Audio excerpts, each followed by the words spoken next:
Hello everyone, this is Gene from NYC and I'm finally back with a new video. So my apologies for being away for about a week. That was not intentional. That was a result of work and the need to sleep. Basically, I've either been working or sleeping for this past week.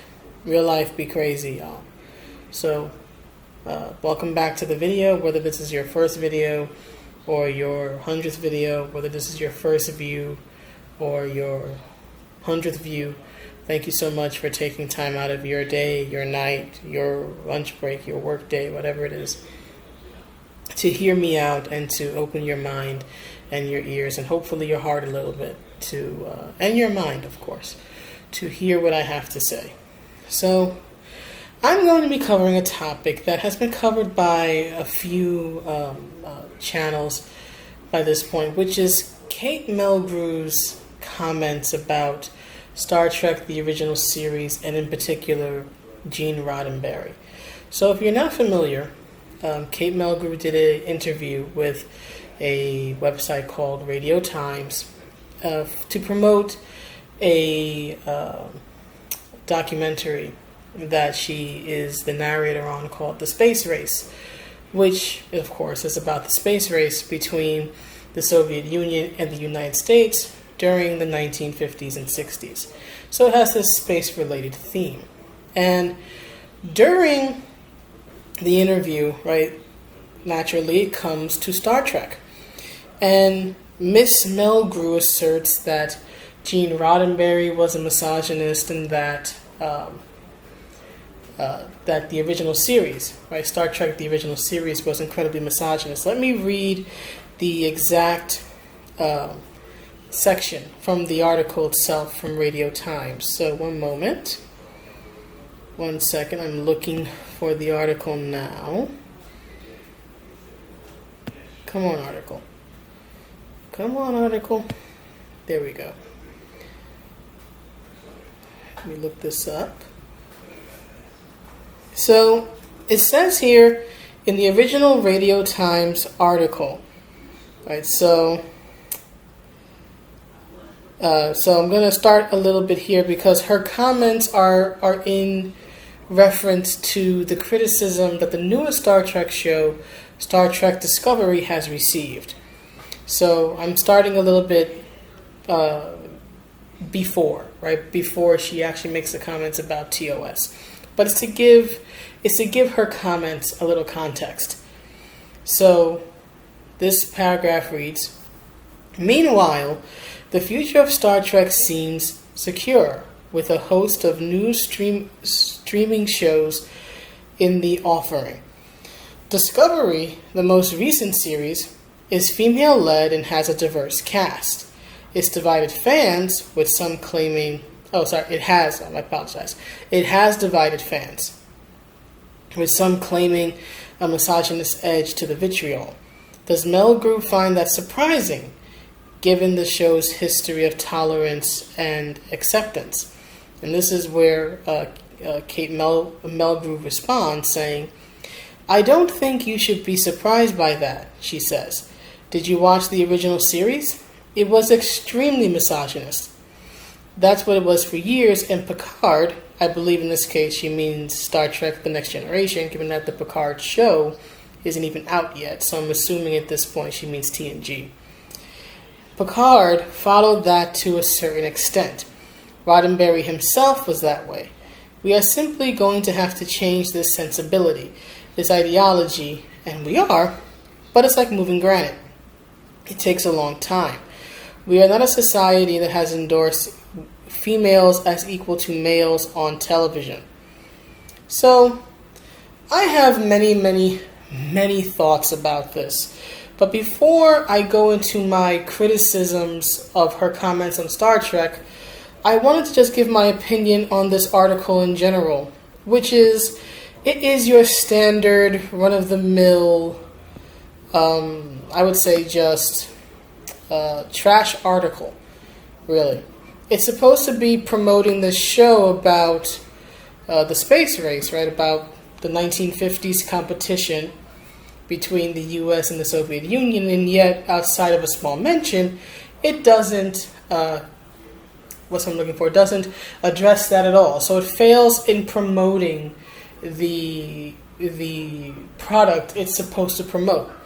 So there's that. Then, as you read this article, you will find that it's just a trash article. It takes time out to bash President Trump, who, look, I don't like any politicians, but I don't see the point of bashing President Trump in an article that is not even about him or his policies. Especially when, last I checked, President Eisenhower, who was president for much of the space race of the 50s, was no scientist himself. But that's just me, and I just find the blatant disrespect funny and sad. But I really don't want to address what she said about Trump because this is about Star Trek mainly and not about her political views. But she does bring up, for example, her opinion of Trump, and she mentions that back in the 1990s, Hillary Clinton invited her to the White House to speak to women who were in the sciences, and she claims that these women had come from all these different colleges like Yale and Harvard and whatnot, and were inspired by her portrayal of Janeway. This is what she claims. I think, while I respect Kate Mulgrew as an actress, I think, especially if you're familiar with stories about her from the Voyager crew, right, from the actors and actresses, she definitely has an inflated ego and delusions of grandeur at times, and it seems that even in her older age, she still holds on to that. There's even a point in the article where she says that at the audience that she likes to believe that she, as the first female captain in Trek, had an impact on the women in, this is what she says, the women in my audience. Not in the audience, not women interested in Star Trek, but in my audience. So, I think it's just pettiness, and a lot of it is just her inflated ego. Which I guess you can't necessarily, how do I say it? It's not unexpected from an actress, right? Especially when her most two famous roles are as Captain Janeway and now from Orange is the New Black. Not that I don't even know who she plays on there. I just know that she's on that show. But anyway, so I wanted to mention that, and the fact that there is a section where she talks briefly about the supposed, well, I'm not going to say a supposed because it is true, but the misogyny of Hollywood and whatnot in the 1990s. And she talks about, I'm trying to find it now. Right, so let me see here. I'm trying to find out exactly where it says. So it says here, of course, Hollywood in the 90s was not utopia. The path to true equality, or Star Trek's Federation, is a series of small steps. Mulgrew is now equally known for her starring role, in Orange is the New Black, and has previously complained about gendered issues on the set of Voyager, including endless fussing with her character's hairdo. Let's just focus on the last part for a moment. She has complained about gendered issues on the set of Voyager. Gendered issues, including endless fussing with her character's hairdo. Now look, I don't think that sitting in makeup at 3-4 in the morning is easy on any actor. I don't think it's easy at all. But objectively speaking, one would imagine that she most likely had it easier than, say, Roxanne Dawson, who played B'Elanna Torres, who had to spend hours in makeup to look like a Klingon, right? A alien who does not look the least bit human. Or Jeri Ryan, who played Seven of Nine, who literally had to be sewn into her cat suits in the beginning of the show, to the point that she couldn't even wear undergarments beneath them. They clung that close to her body. When they say skin tight, they were not joking. Now, I don't recall Janeway ever wearing anything skin tight. Fitted, certainly, fitted to her figure. It wasn't baggy or anything. But I would imagine that of the female characters on the show, especially the main female trio, that she more likely than not had the easiest time in makeup and costume when they had to get ready each morning. She wasn't the one having to be sewn into her costume, and she wasn't the one having to wear pounds and pounds and pounds of makeup to look like her character. So to me, for her to bring this up, out of all the things that could have been brought up, right, all the difficulties that there were working on a set in the 1990s for Star Trek, she brings up her hairdo. Keep in mind, there have been plenty of actors and actresses, male and female, who've had to play aliens.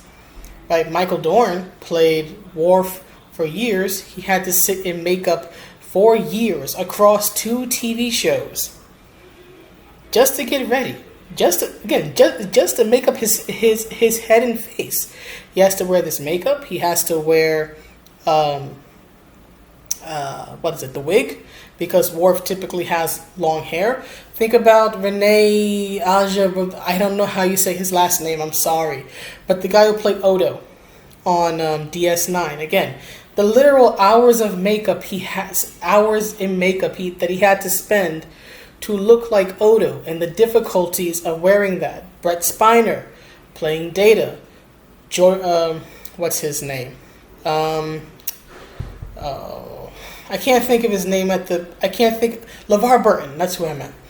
LeVar Burton playing Geordi LaForge, having to wear that visor. I remember him saying in several interviews that it gave him headaches wearing the visor for hours and hours on end. You even think of actors such as Leonard Nimoy or Tim Russ, who have both played Vulcans, having to sit in makeup for hours, having to wear this wig, having to wear these fake ears. If I remember correctly, what is it? I remember hearing at some point that Leonard Nimoy became so frustrated having to wear the prosthetic ears that he that he was almost willing to have his actual ears worked on and transformed so that they were literally pointed at the time, or at least that's the rumor. I could be misremembering it, but still, you think about all this, what these actors, male and female, imagine what the actors in DS9 who were playing Cardassians, or the actor who played Quark. Think about what those men, right, and those women had to sit through. And she wants to complain about having her hair fussed with, having her character's hair fussed with. To me, looking at things as objectively as I can, to me it is the epitome of first world problems in Hollywood. And another thing I would like to address in a broader sense before I actually address her claim that Star Trek, or rather that the original series was misogynist, is because here's what frustrates me about this. I know I'm kind of going over the place. I apologize. What frustrates me about her comments about the original series is that she is quite literally sitting in judgment of this show 50 years in the future. The original series aired in September of 1966. It was canceled in 1969. So it ran for about 3 years. So it's been 53 years since it first aired, or it will be 53 years in September. And it's been about 50 years since it was canceled. She is quite literally judging a 50-year-old show while not taking into account the content or the context of the time period. America was a much different place in the mid-60s. The world was a different place in the mid-60s.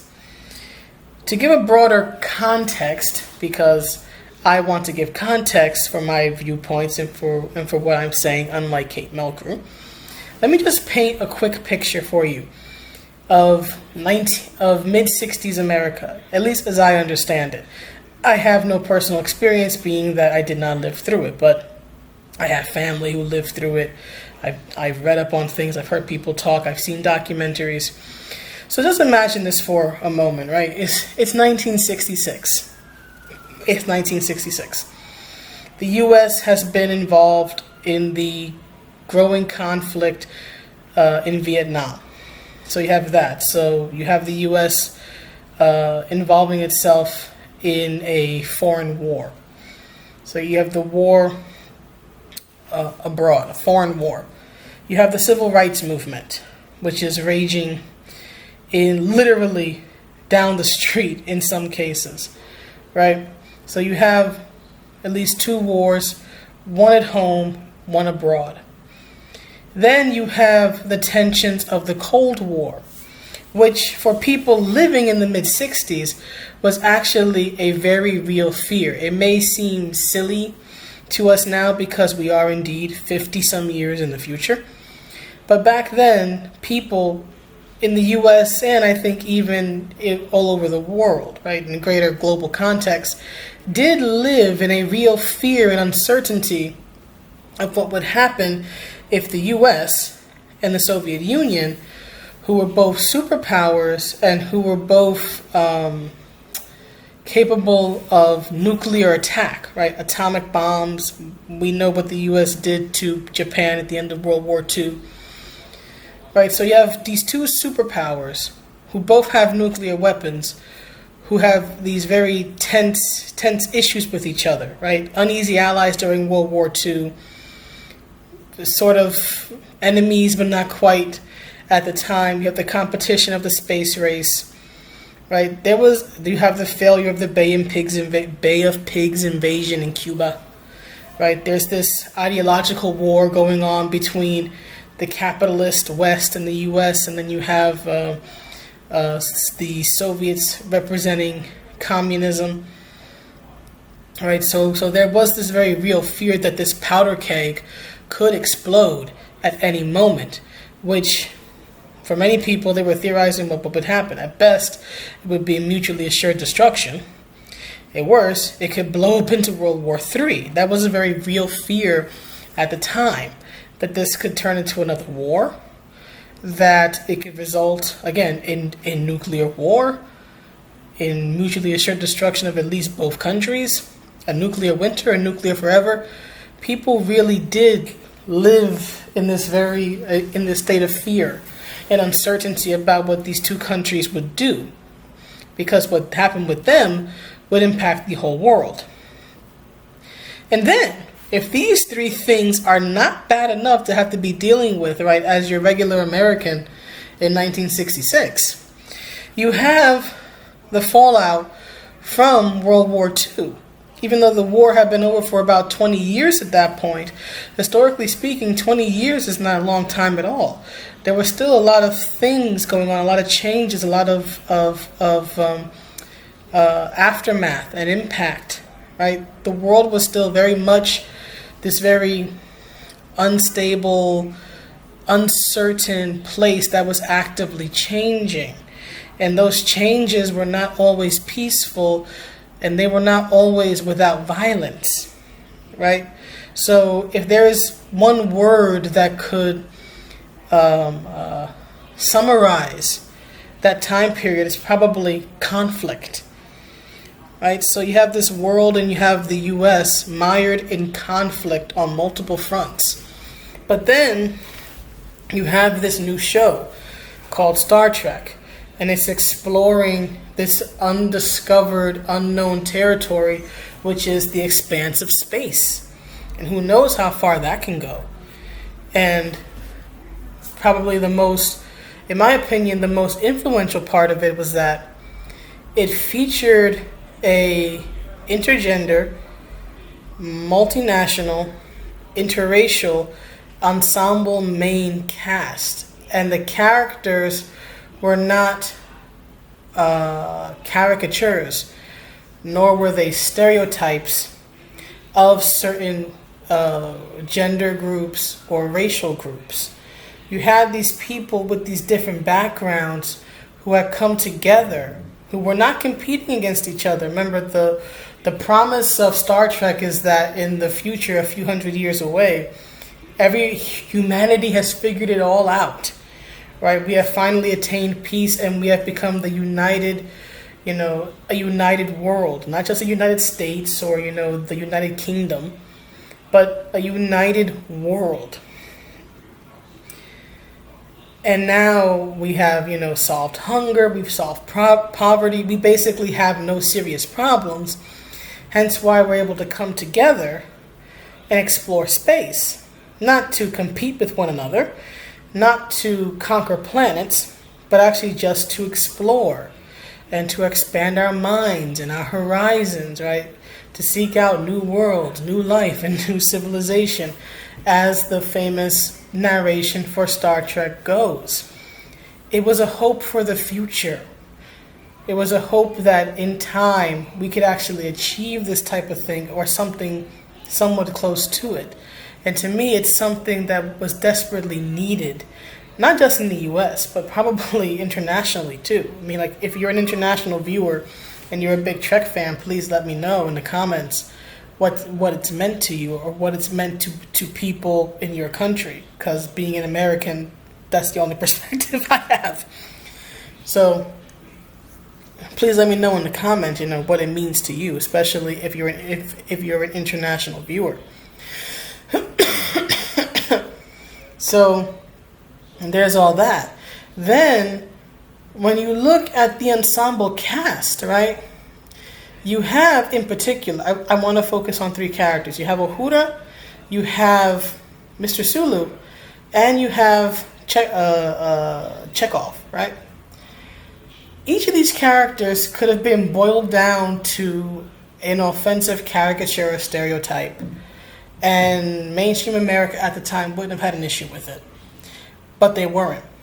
Uhura is not treated as a stand-in for the angry black woman, right? Or the Black Panther member or whatever it is of the civil rights movement at the time, right? Sulu is not a stand-in or an Asian caricature, right? He's not painted as non-threatening or buck-toothed, right? And he's not treated as this, dangerous but dastardly villain with a Fu Manchu beard.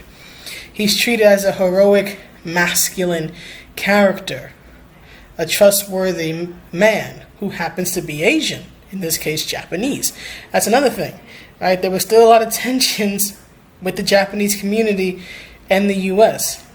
Even after the war, even after legal battles like Korimatsu versus the United States, there was still a lot of tension, and Asians, especially the Japanese, were not being depicted kindly in American media at the time. Yet you have this definitively heroic Japanese man on a starship as part of the main cast. And then you have Chekhov himself, right, who, while certainly is proud of his Russian heritage, maybe he leans a little more to a stereotype. Again, his Russian heritage is little vodka. So maybe he leans on a little bit more. But again, he's not, how do I put it, right? He's not, like this flag-bearing, stereotype, Russia type of character, right? He's not trying to rub it in your face that he's Russian. He's proud of his heritage, and that's fine. But he's not treated as a stand-in for, Stalin or whoever the Russian leader at the time was. He's not treated as a stand-in for communism or the ills of communism. He's treated as a character. And I think that's something that was desperately needed at the time, showing that, people from different backgrounds of various types could come together. And it broke so many racial barriers and cultural barriers, because Gene Roddenberry was daring enough to say, hey, I'm not going to play into these stereotypes. I'm going to let the actors act, and I'm going to depict these characters in a positive light and not have them be my mouthpiece about my opinions of what's going on in the world right now. So for all that alone, thank you, Gene Roddenberry, for not taking the lazy route and just turning every character into a caricature or a stereotype, because he could have easily done that, but he didn't. So now on to Miss Melgrew's criticism of the original series itself, in particular her statement that it was misogynist.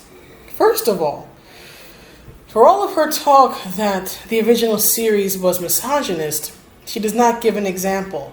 And I find that interesting, especially when she could have at least reached for the low-hanging fruit of the Orion slave girls.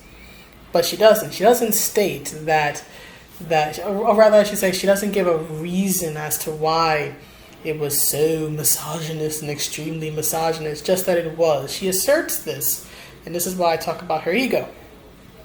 She asserts this with no argument, right? With no supporting evidence, as if it's a understood fact or something that's been mutually agreed upon that indeed this is true.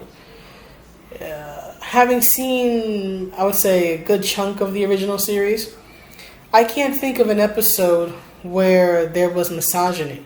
The closest thing may be the Orion slave girls, but even then, the twist about them was that they were actually the ones in control. They were the ones who were these, irresistible vixens to men, both to human men, well, to most men, actually, to most males, regardless of who they encountered. And they actually used their supposed low rank in society to basically control the men they were with and have these men, provide them with everything that they needed. They were incredibly manipulative, and they used that very primal, sensual, sexual allure that they had to control these men. Right? I believe they were. I believe that they were explored a bit more in Enterprise, and I remember there was an episode where they were featured, and it's revealed at the end. I believe one of the men who have been taken in by them or whatever, he explains to Archer, it's like, oh no, they're not the slaves. At least in the reality of the situation, technically they are, but he's talking about the realities of the situation. It's like, oh no, those green girls aren't the slaves, we are, right?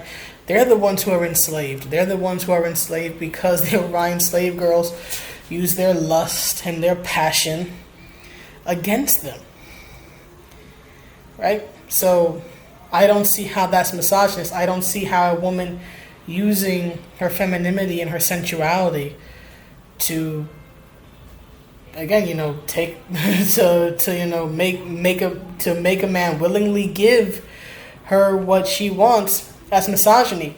You might think it's shady. You might think it's dishonest. Okay, fair criticisms. But I don't see where it's misogynist. It's not as if every female in the series was depicted in such a manner. It was just the Orion slave girls, and it was actually a part of their culture that they operated this way. So there's that. Then there's, of course, Uhura herself, right? Being a black woman on the bridge. And keep in mind, right, she was the communications officer. First of all, let's just, mention the fact that Uhura had a rank. The girl had a military rank of lieutenant. They could have easily, Roddenberry could have easily made her a civilian, right? He could have easily followed in a trend that was popular at the time of casting black women in these, nanny roles or these caretaker roles, housekeeper, things like that. But he didn't. He gave her an officer's rank and an officer's authority and responsibility. She was a part of many episodes, one of them being Plato's Stepchildren, right? Which is where the infamous interracial kiss between her and Kirk happens, right? She made history in that.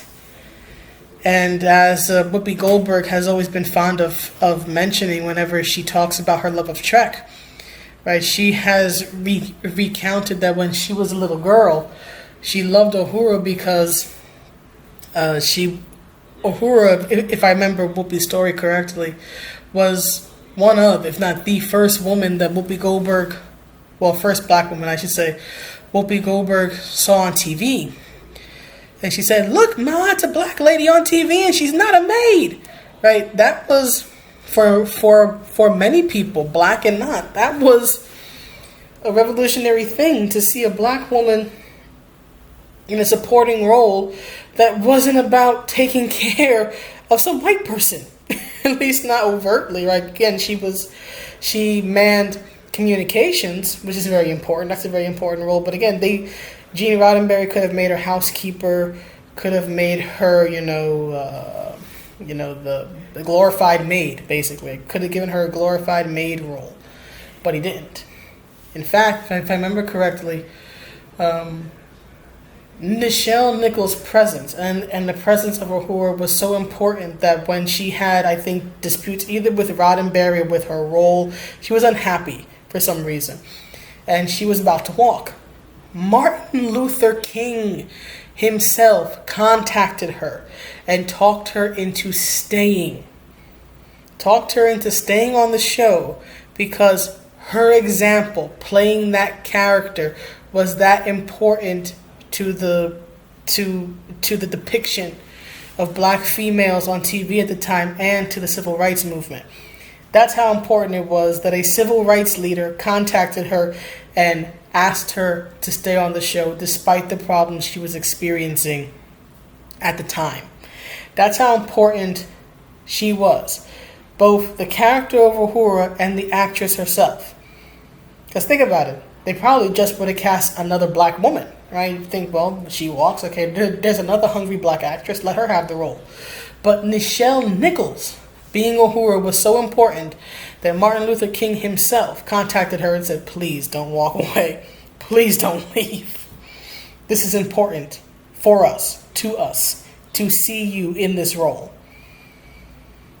And then, finally, get to my last example. You have the episode of Amok Time. Now, while that episode is best remembered as the Pon farr episode, and everybody remembers, Spock's exclamation of "Jim!"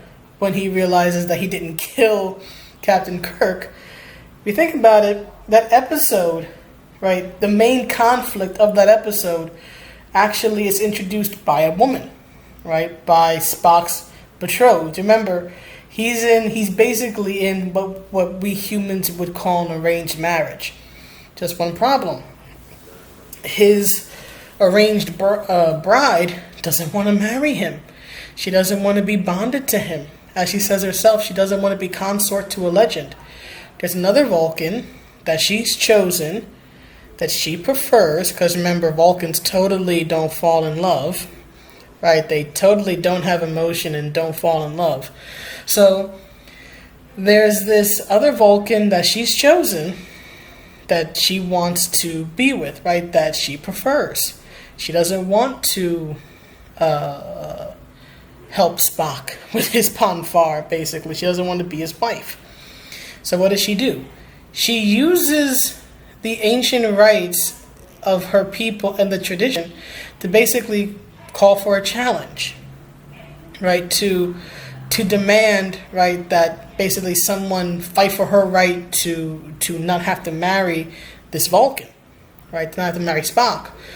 And she is the one who gets to choose her champion.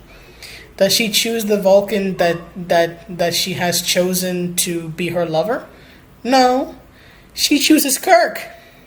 She chooses Kirk. Why? Because she doesn't want to risk her lover's life. She doesn't want Spock, but she doesn't want her lover to get hurt.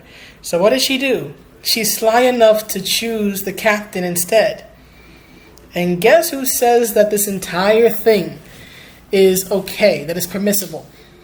T'Pol, a well-respected Vulcan dignitary, I guess you could call her, right? Who is greatly respected even among the Federation. In fact, she's the one who calls in a favor later so that Kirk won't get in trouble for basically disobeying orders, because he originally was supposed to go to a different planet. He went to Vulcan to help Spock. So she calls in a favor so that he won't get in trouble for what he did. So here's this powerful matriarch of Vulcan culture, and she's overseeing this female Vulcan invoke her right to not have to marry the Vulcan that she's been betrothed to. It's basically saying she's basically trying to weasel her way out of an arranged marriage. Spock isn't the one trying to end it. He's perfectly willing to go through with it. She's the one saying, no, hold up, I don't want this. I'm invoking my right to challenge, to have someone fight for me. So, again, here's a woman basically expressing, at least to me, expressing her agency and deciding for herself who she's going to be with, using the laws and the traditions that currently exist in her culture to get the result that she wants. Because Spock even asked her afterwards, like, why did you choose Kirk of all people? She says, well, when I thought about all possible outcomes, choosing him was the best option, because if you won, which is what happened, right? He thinks that he killed Captain Kirk. Says, well, Spock, if you won, you probably wouldn't have interest in me anymore, which is exactly what happened, right? And I could still have the Vulcan that I've chosen, right? And if Kirk wins, he's probably not going to have any interest in her. She doesn't know Captain Kirk, but her reasoning was, well, and if Kirk wins, Spock doesn't have any hold on me anymore, and the human probably won't want me anyway, so she still gets what she wants, which is this other Vulcan male that she's chosen to be her lover, her companion, whatever Vulcans call it. So again, here she is, manipulating everything as much as she can to get the outcome that she wants. And this is seen as a positive thing. Spock congratulates her on her logic. He doesn't even get mad. So, again, Miss Mulgrew, please tell me where there was this misogyny, where there were women who were basically, using what they've got, right? Whether it's their intelligence, whether it's their beauty, to, again, assert their own agency and, make circumstances advantageous for themselves. Where is this misogyny again? Where was any female character mistreated or treated in a lesser way or as lesser to the males on the show? I can't think of one. I cannot think of an episode. Maybe there is one that I missed, but I can't think of it. And even if it's one episode, it's exactly one episode. Okay, Spock's brain was a dumb episode. It doesn't mean that the show itself was terrible. It wasn't. So I really don't understand or agree with her assessment that the original series was misogynist. The only other thing I can think of is the mini skirts that the females wore, which, to my understanding, was actually a costume suggestion from the actress who played what is a Yao Min Rand, I think it was. To my understanding, I might be wrong, but to my understanding, that's where the miniskirts came from. Especially since miniskirts in America at the time, right, were this fun new fashion for females. Some found it very empowering because again, they were trying to separate themselves away from men telling them to cover up, right? This miniskirt at the time was considered a sort of a rebellion against the more modest styles of dress that were often enforced and imposed upon women by men. So that was actually, again, it could be looked at as empowering. And it was a suggestion made, again, by a woman. So again, smart, intelligent women using the situation, using, be it their beauty, their intelligence, whatever it is, to make things go their way. I would love to see again where the misogyny was. And when she talks about TNG again, where was the misogyny? Beverly Crusher was a very motherly character, but she was also very fiery and very strong. I don't recall anybody pushing her around or treating her as lesser. You had Dr. Pulaski, who was basically Dr. McCoy as a woman. And again, I don't remember anybody treating her in a misogynistic way. The only character I could think of is maybe Troy. But to me, Troy was not a victim of misogyny. Troy was just a victim of bad writing. But here's the thing, sexiness, right? Which is a common criticism from the progressive, that if a character looks sexy, it must be misogynist. No. Sexiness is not immediately a sign of misogyny. Can it go too far? Yeah. Can it be overdone? Of course. Anything can be overdone. But just because a character isn't a female character, I should say, is in a mini skirt or in a cat suit, which was what sort of the fan service character ended up wearing over the years on the show, that doesn't mean that it's misogynist, or that the only role the character has on the show is to be fan service. A perfect example is 7 of 9. Right? She's definitely the fan service character on the show. That's why they brought on Jeri Ryan, because she's beautiful and they needed to reach out to the teenage demographic that was not resonating, right? That wasn't connecting with, Janeway's school teacher matron approach.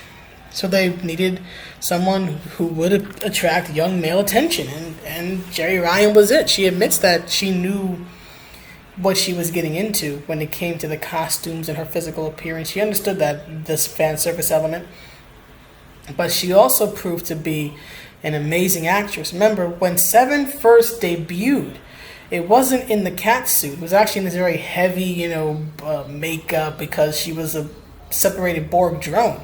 So she looked absolutely awful at first. She looked hideous. And that's where we get to see some of Jeri Ryan's amazing acting, like the anger, the fear, the defiance.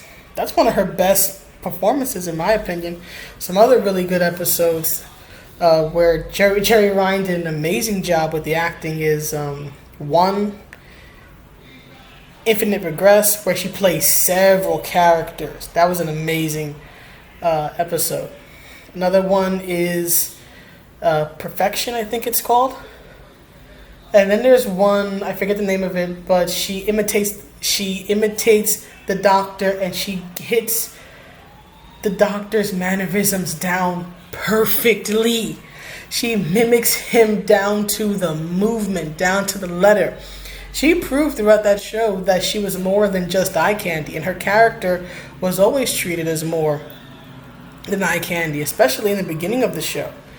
Because while everybody else was attracted to her, such as Harry Kim, her character, outside of her appearance, was largely asexual. Right? She wasn't interested in anybody. In fact, one of her character arcs as the series went on was her learning how to date and falling in love, right? And discovering the more romantic sexual side of life, because part of her story arc was her getting in touch with her humanity. She was quite literally learning to human again after spending all of her developing years as a Borg drone. So yeah, her, again, romance and love and all that stuff making its way into the series later did make sense. Was it always executed properly? Yeah, toss up. But there was a storyline there. There was purpose, and she was never treated, just as the pretty blonde bimbo or just a sex object. That was never the case. I can't think of any Trek where that was the case, even to Paul, who had a lot of writing issues with her character. even she was not treated as a sex toy. Though I will say, I do think they overdid the sexy with her. But again, I do think that was more poor writing than anything else. That entire show, Enterprise, just suffered from pillar to post with awful writing, with terribly inconsistent writing. So I don't blame that on the actress. I blame that on the producers and the writers. I think it also got caught up in the writer's strike during its run, so that could have been another issue. But anyway, so again, I can't think of any instances of true misogyny. Having a pretty woman in a sexy costume in and of itself is not misogynist. It's fan service. You might say that it's a cheap way to get eyeballs, right? And perhaps it is, but again, those characters were never just their appearance. They were never more than just the beautiful girl. They had characters. They were characters. They had story arcs. They had personalities, quirks, flaws, interesting catchphrases. But they were not misogynist. So again, looking at things objectively as I can't see where Kate Mulgrew's example, well, not her examples, I gave examples, but I can't see where her assertion that Trek was misogynist makes, or rather the original series was misogynist makes any sense, or where her assertion that TNG was misogynist makes any sense. I'm going to close this out by saying that I believe what's really fueling this is her ego. And I think the reason why her ego is coming into it is because of one person. 2 words, one person. Jeri Ryan. What does Jeri Ryan have to do with this, you may ask? Well, Jeri Ryan upstaged her 20 years ago, despite the fact that that the character of Catherine Janeway was the one making history by being the first female Trek captain for a TV series. It was Seven of Nine who became the poster girl for the show. I mean, she was the one getting the scenes with The Rock, not Kate Mulgrew. So Jeri Ryan upstaged her 20 years ago, and now look who was introduced to be coming back for the Picard series. Jeri Ryan. That was one of the big pops that the Picard trailer got. That Seven of Nine is back, right? Yet Kate Mulgrew isn't back, right? She even said that she would come on the show if they asked her to. So it's not that she's on the show, it's that they didn't invite her back. They invited the most popular character from Voyager back, but they didn't invite Kate Mulgrew. At least not yet. And whether Kate Mulgrew ever admits it or not, I firmly believe that it bruises her ego that 20 years later, Jeri Ryan is still stealing the spotlight from her. So I think in the end, all of this is fueled by A, having to toe a party line, and B, what I view to be Kate Mulgrew's fragile ego, especially when it comes to Jeri Ryan constantly stealing her spotlight even when she isn't trying to. So anyway, those are my long, rambly thoughts. If you're able to sit through this video, please let me know what you think, and I will see you all in the next one. Have a good night, everybody. Bye.